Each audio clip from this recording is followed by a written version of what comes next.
Bien, aujourd'hui, je vais vous montrer comment utiliser N8N via Docker pour avoir un MCP. Alors, comment commencer dès le début? En obtenant Docker, d'accord?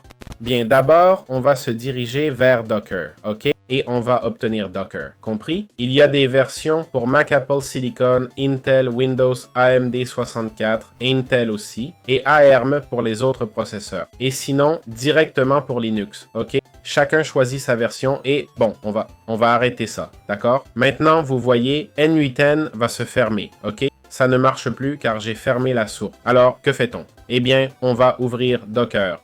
Important, certains auront des soucis juste pour l'ouvrir. Pour avoir et utiliser Docker, il faut activer la virtualisation, OK? Pour activer la virtualisation, on doit ouvrir le BIOS, aller dans les paramètres avancés du CPU, et là, on le trouvera, d'accord? Bon, évidemment, ça dépend de chaque appareil, mais ici, il m'a plus ou moins expliqué, ce monsieur. Il dit, sur Intel, c'est dans le BIOS, OK? Dans configuration CPU avancée, processeur, sécurité, virtualisation, config système. Sur AMD, c'est dans avancé, avancé. Presque tous sont dans avancé, hein?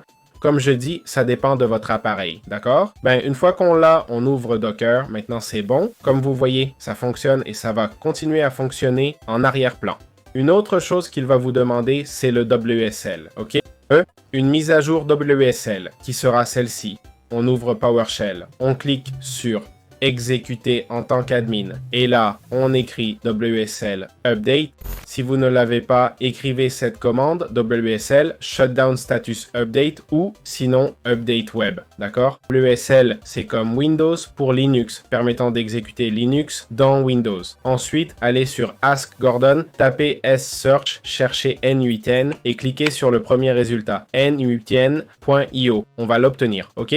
Comme vous voyez, j'ai la version la plus récente. Une fois fait, on va dans Containers, puis N8N. Ici, les trois boutons, quand on clique sur Démarrer, on appuie sur Exécuter. Vous voyez, il a déjà sa config, mais on peut aussi le configurer, d'accord? Voyons si je peux le montrer. Dans Images, on clique sur ce bouton Play, on y va, on met le nom du conteneur qu'on veut. Le port hôte est aussi celui qu'on choisit. J'ai mis 5, 6, 7, 8 pour avoir toujours la référence. Le chemin de l'hôte, c'est aussi celui qu'on veut. J'ai créé un dossier nommé n8n docker pour le document. Puis on met container path home node.n8n et comme variable n8n community package allow tool usage. OK? Si je le mets ici, vous le verrez mieux. D'accord? C'est ça. Les paquets communautaires n8n. On met simplement true. D'accord? Et on pourrait déjà utiliser N8N dans le cloud.